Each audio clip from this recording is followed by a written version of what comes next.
Oi pessoal, como vocês estão?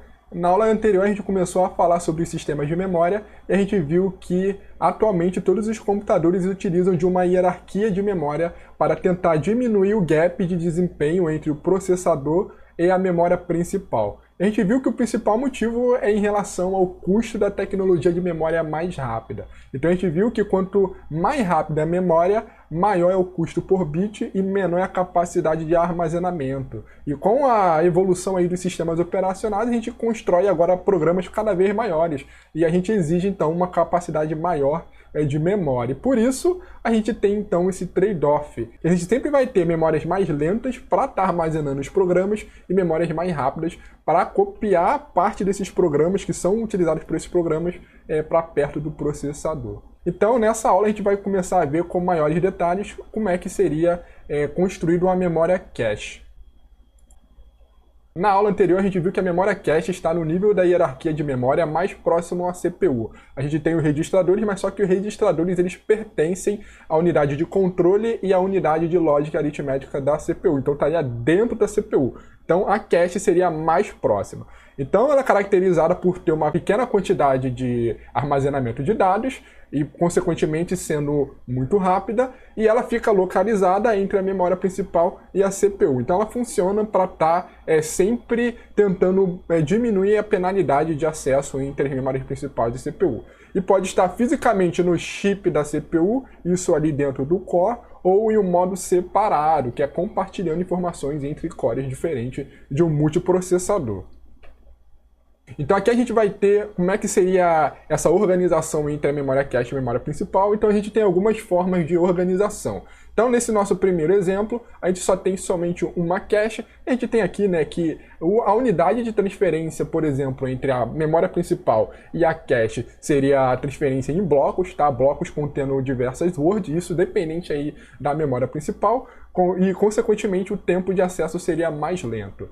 Entre a CPU e a cache, a gente vai ter, então, a transferência de uma word, que é especificamente cada unidade do bloco da memória principal, contendo aí um acesso mais rápido. Outro tipo de organização que é comum a gente ter hoje em dia nos processadores mais modernos é a gente ter uma hierarquia de memória cache, como aqui no nosso exemplo a gente tem aqui as memórias caches L1, L2 e L3. E sempre o cache L1 ela fica mais próxima à CPU, L2 fica próxima a L1 e a L3 fica próxima a L2 e mais próximo à memória principal. E, consequentemente, aquelas que são mais próximas à memória principal são mais lentas e as mais próximas à CPU são mais rápidas. E, consequentemente, também tem maiores armazenamentos que ficam próxima à memória principal e menor armazenamentos que ficam próximo à CPU. Então a gente tem sempre essa organização. Normalmente as memórias L1 e L2 elas ficam armazenadas dentro do chip do core, tá? E normalmente a L3 ela é um módulo do processador da CPU que compartilha dados de diferentes cores, tá bom? Aqui a gente tem um exemplo de como que é o funcionamento de uma memória cache de forma geral. Então aqui nesse exemplo, na parte esquerda, nessa imagem à esquerda, a gente vai ter alguns dados armazenados na cache que foram feitos por esses acessos de x1, x2, x3 até xn-1. Então depois que a gente teve esses acessos, os dados da memória principal eles são copiados para a nossa memória cache e ela fica com esse formato. Então o que acontece quando a gente tem o acesso agora xn. Então o xn a gente pode ver que por essa imagem do lado esquerdo ele não está contido na memória cache e a gente vai ter que colocar esse dado de alguma forma, tá? Ele vai ter que ficar em algum lugar na memória cache. E como que a gente vai saber quais dados estão presentes na cache e para onde a gente vai copiar esse dado novo, né? Então a gente vai estar vendo então como que são os tipos de maneiras que a gente consegue construir uma memória cache. Então a gente tem alguns elementos a ser considerados para a gente fazer a construção de uma cache.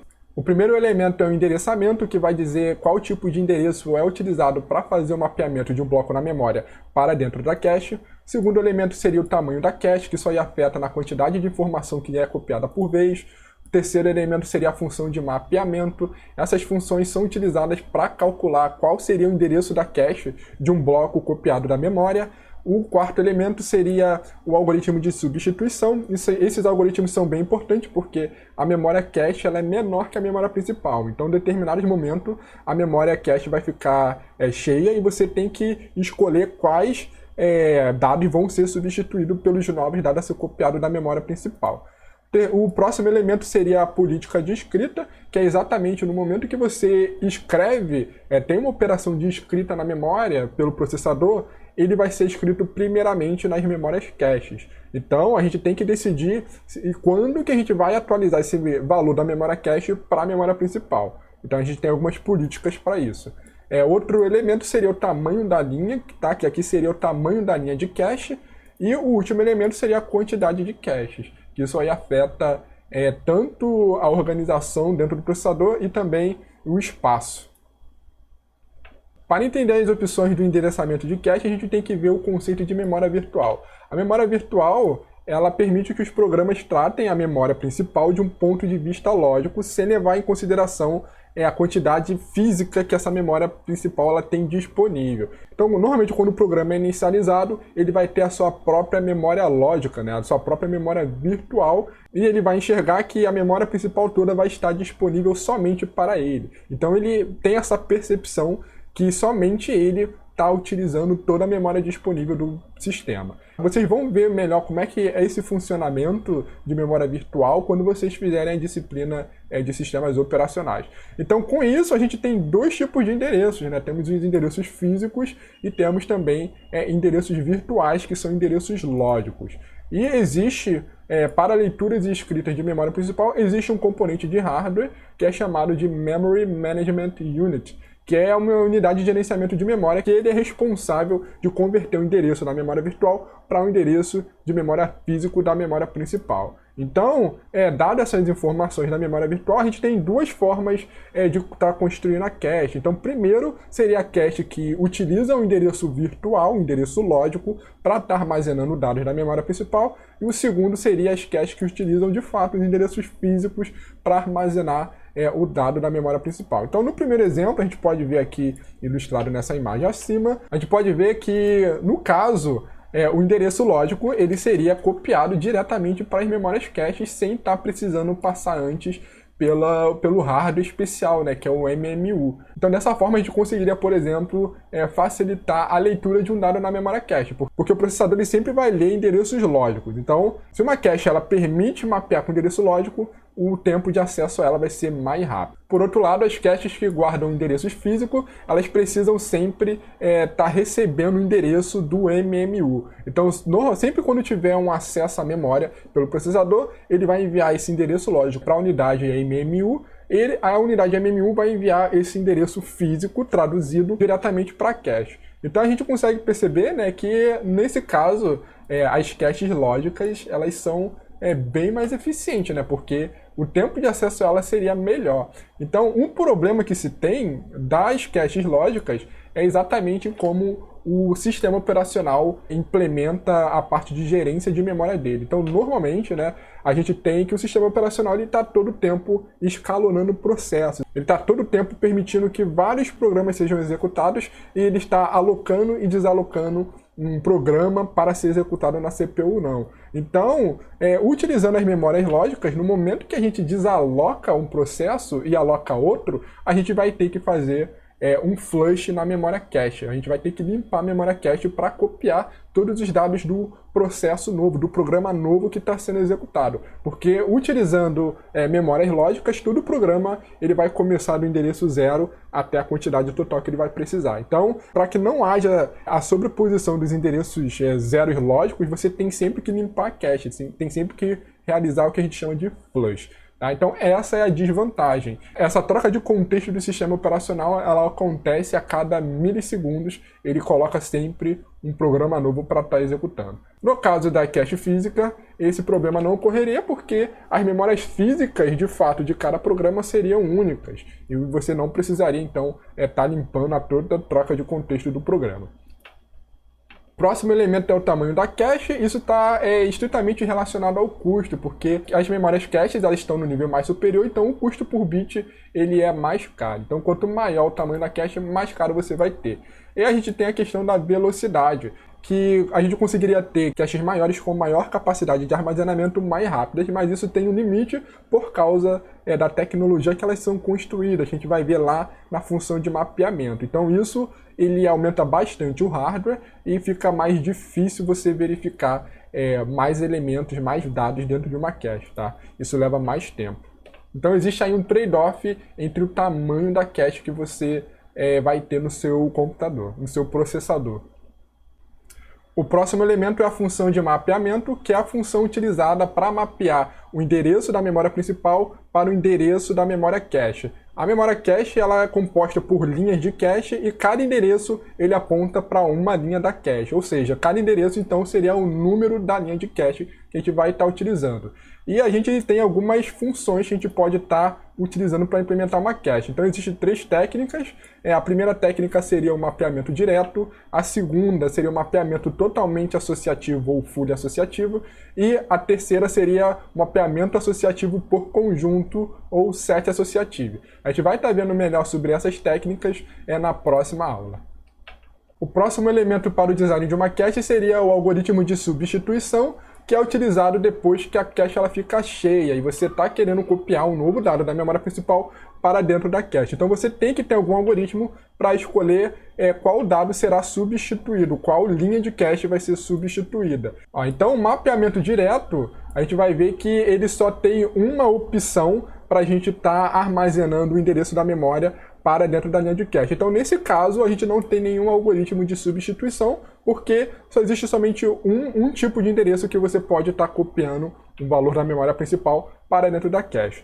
Nos mapeamentos associativos, que são as outras 2 técnicas, vai ser necessário estar sim utilizando o algoritmo de substituição. E para que esse algoritmo não seja o gargalo do processador, esse algoritmo de substituição é sempre implementado em hardware. Então, quais são os tipos mais comuns de algoritmos? A gente tem, então, o LRU, que é de Least Recently Used, que ele é o mais efetivo e é o mais utilizado. Ele vai substituir o bloco no conjunto que ficou mais tempo na cache sem fazer referência a ele, e ele é mais utilizado devido à sua simplicidade. Então, a gente vai ver na próxima aula que o mapeamento associativo ele permite que um dado no endereço de memória principal ele pode ser armazenado em mais de uma linha de cache. E a gente vai estar escolhendo essa linha de cache que tiver menos acesso, que foi menos acessada recentemente.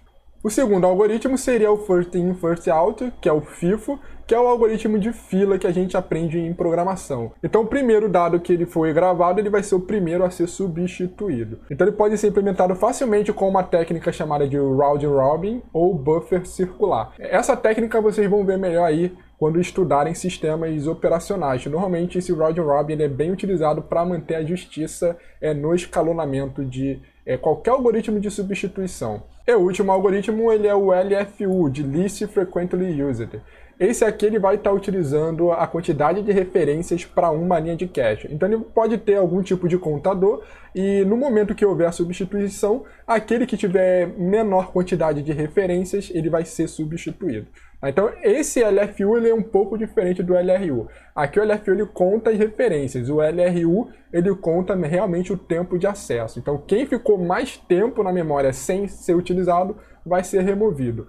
O LFU ele é quem tem mais referência. Então, se um dado que está muito tempo a ser utilizado, ele tiver mais referência que os dados recentes, então ele não seria substituído aqui utilizando o LFU.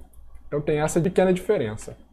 Outro elemento seria a política de escrita. Então sempre quando a gente vai fazer uma operação de escrita na memória pelo processador, ele primeiramente vai escrever na memória cache. Então a gente vai precisar de uma política que indique quando que esse dado escrito na memória cache tem que ser atualizado na memória principal. Então sempre que houver um data write hit, que seria a gente quer escrever um dado na cache e esse dado está dentro dessa cache, ele basta atualizar o valor na cache e nesse momento a cache e a memória estariam inconsistentes. Então os problemas que a gente tem é que mais de um dispositivo pode ter acesso à memória principal. Por exemplo, algum dispositivo de entrada e saída pode estar acessando diretamente a memória principal sem passar pelo processador. E outro problema mais complexo ocorre quando vários processadores são conectados ao mesmo barramento e cada processador possui a sua própria cache local. Então é comum a gente ter, por exemplo, a cache L1 e L2 dentro de um core e a cache L3 compartilhando elementos de alguns cores dentro da CPU. Então, no momento que você atualiza